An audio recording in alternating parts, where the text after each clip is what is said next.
اگلی مرتبہ وہ فواز صاحب اب کیا کریں، فواز صاحب سائنس اینڈ ٹیکنالوجی میں چلے گئے ہیں، جانے دیں.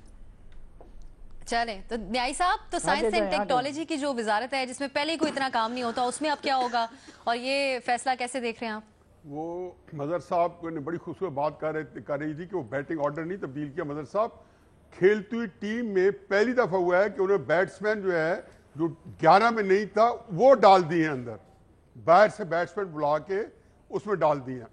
دوسری بات یہ جی کہ اسد عمر نے ایک بات تو اسٹیبلش کر دی ہے کہ وہ قابل ترین آدمی تھا، اور یہ فواد چودھری نے بھی یہی بات اسٹیبلش کی ہے کہ اپنے محکمے میں وہ قابل ترین آدمی تھا پی ٹی آئی کی رینکس میں، کیونکہ جیسے گئے ہیں تو ان کی جگہ جو ریپلیسمنٹ دونوں کی جگہ آئی ہے وہ باہر سے لانی پڑی ہے. پی ٹی آئی کے اندر جو کوئی کیپیبل بندہ نہیں تھا. پھر سب سے جو اہم بات ہے، میرے دوست ہیں ڈاکٹر حفیظ الرحمان، بہت بڑے سائنسدان ہیں، کل ہی پہنچے پاکستان.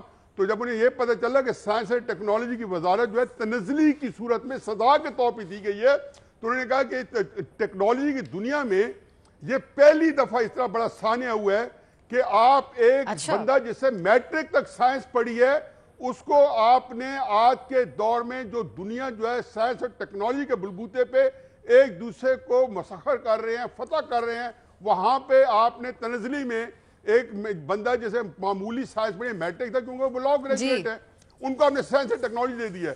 اور فردوس عاشق اعوان تو میں تو ان کا کیا رونا وہ اپنی مثال آپ ہیں کہ جو پوری زندگی جہاں مس فٹ ہے انہوں نے فٹ کر دی ہے. عمران خان آپ کی کس چیز کی ہم جو اوصاف بیان کریں اور کیا کیا آپ کی جو ہے فضائل بیان کریں ہم؟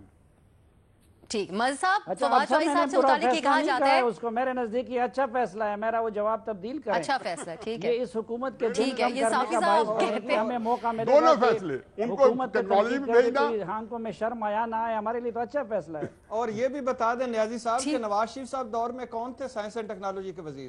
صاحب بھائی میں تو کہتا ہوں بہت برے ہوں گے نا، اسے بدل لے رہے ہیں نواز شریف سے. لیکن وہ تنزلی کی بات کر رہے ہیں نا کہ کسی کو سزا کے طور پہ ایک وزارت دی گئی ہے. مظہر صاحب سے بدلا رہے ہیں، یہ تو ڈسکشن میں نہیں ہے. ایک مظہر عباس صاحب ٹھیک ہے ٹھیک ہے صاحب، آپ مجھے نہیں پتا کون تھے، میں تو یہ سمجھتا ہوں کہ مشرف کے وقت میں جو تھے مشیر ڈاکٹر طاہر رحمان وہ بہت اچھے تھے، ان کو لے لیتے، ڈاکٹر طاہر رحمان کو مشیر بنا دیتے سائنس اور ٹیکنالوجی کا. مظہر عباس صاحب، فواد چودھری صاحب سے متعلق یہ کہا جاتا ہے، میں نے اسے یہ مشورہ دیا تھا کہ خان صاحب یہ جو سلیم صافی صاحب نے کہی ہے، میں نے منہ پہ کہا تھا خان صاحب ساتھی اور جو دوست جو ہوتے ہیں وہ ٹیشو پیپر نہیں ہوتے. یہ میں نے کئی دفعہ کہا تھا، آپ کی یہ جو عادت ہے آپ ان کو ٹیشو پیپر سمجھتے نہ سمجھا کریں، یہ مٹیریل ٹیشو پیپر نہیں ہوتا، یہ بڑی قیمتی اسٹف ہے، ان کو سنبھال کے رکھا کریں، استعمال کر کے پھینکا نہ کریں. یہ آپ نیائی صاحب سمجھاتے رہے عمران خان صاحب کو، لیکن ہمیں کچھ برعکس ہی نظر آیا کل. مظہر عباس صاحب آگے بڑھنے دیں. مظہر عباس صاحب، آپ کے خیال میں صرف فواد چودھری صاحب سے متعلق کہا جاتا ہے کہ کہیں پہ بھی جاتے ہیں تو فٹ ہو جاتے ہیں، تو ہو سکتا ہے کوئی نئی جہت بخشیں وہ وزارت سائنس اور ٹیکنالوجی کو بھی، ابھی سے ہمیں تھوڑا پر امید رہنا چاہیے؟ دیکھیں وزارت اطلاعات کے معاملے میں ہمیشہ بڑا بھاری بھرکم فیصلہ ہوتا ہے، اور چاہے وہ شیخ رشید صاحب ہوں، فواد چودھری ہوں، فردوس عاشق اعوان صاحبہ ہوں، بھاری بھرکم فیصلہ تو ضرور ہوتا ہے، اس میں تو کوئی شک نہیں ہے. دوسری بات یہ کہ دیکھیے فردوس عاشق اعوان کو غالباً بنانے میں ایک ریشنل یہ ہو سکتا ہے کہ جو پولیٹیکل ٹیمپریچر بہت ہائی پچ پر گیا ہو اس کو نیچے لانا. لیکن فواد چودھری صاحب جو باتیں کرتے تھے وہ عمران خان پہ آنے والی ہر باؤنسر کو خود روکنے کی کوشش کرتے تھے، تو اس لحاظ سے تو فواد چودھری بہت ایفیکٹو تھے، کیونکہ وہ عمران خان ظاہر ہے اس چیز کو، ان چیزوں کو انجوائے کرتے تھے.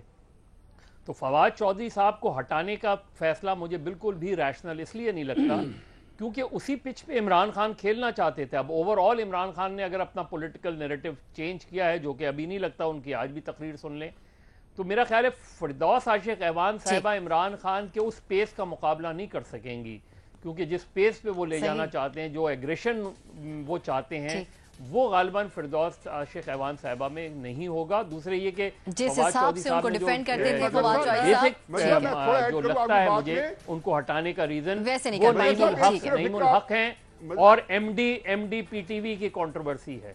میں صاحب ایک فکر ایڈ کروں، فردوس عاشق اعوان جو ہے بڑا، ان کی لینگویج بھی بڑی خراب ہے اور وہ بڑی گندی لڑائیاں لڑتی ہیں. فواد چودھری پھر بھی دلیل کے ساتھ بات کرتے تھے. یہ زیادہ لڑنے والے لڑاکو ہیں. ان کی آپ کو یاد ہوگا ان کی باتیں ٹی وی کے اوپر کتنی ایسی تھیں جو نشر کرنے کے قابل نہیں تھی.